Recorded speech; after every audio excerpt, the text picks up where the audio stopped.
of AUSA, the last day of the Army's biggest conference here in Washington. I'm Mehta, Editor-in-Chief of Breaking Defense. Andrew Eversden covers the Army for us. We're going to break down some of the top stories from the day for you.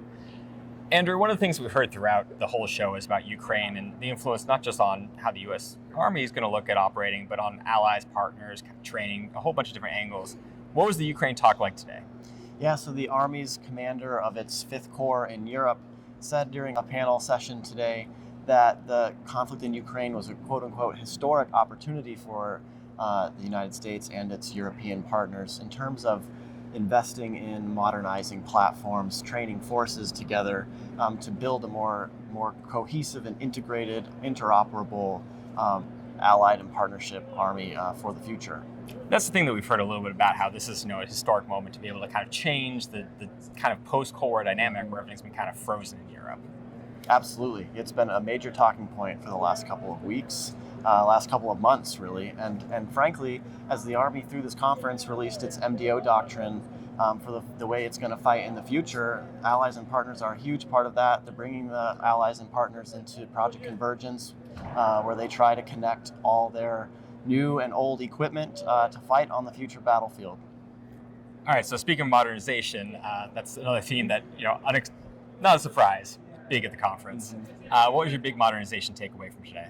My big modernization takeaway from today and from the show through the last couple of days was just that the Army leaders are hammering home the fact that they believe that the conflict in Ukraine really just highlights the fact that they're making the right investments on their massive modernization portfolio, especially along its long-range fires and next-generation combat vehicles portfolios, where they're spending hundreds of millions and billions of dollars on vehicles and future missiles that will define warfare for years to come.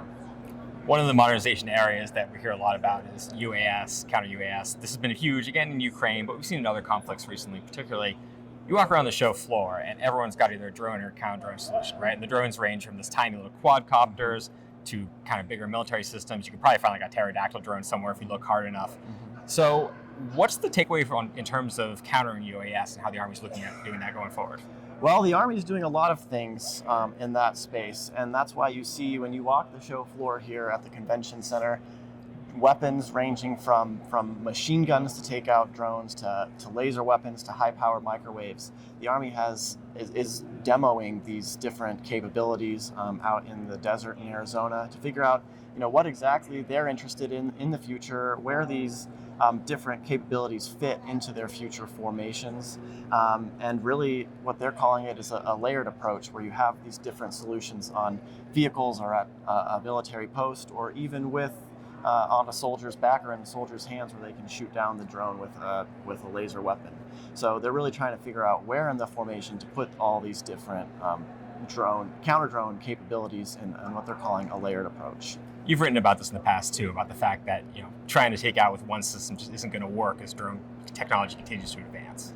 Yeah, because you face so many different drone threats and frankly, you can't give soldiers 4 different counter-drone capabilities. They can't carry them all on their back at once. So you have to have some for vehicles, some for soldiers, some for larger military bases. So you really have to make those decisions carefully. All right, so you can find out more information about that, a whole bunch of other stories on breakingdefense.com. We actually have a number of stories still to come even the show is wrapping up. So thanks for watching. Andrew, thank you for your hard work over the last couple of days. I'm Mehta, and please continue to visit breakingdefense.com.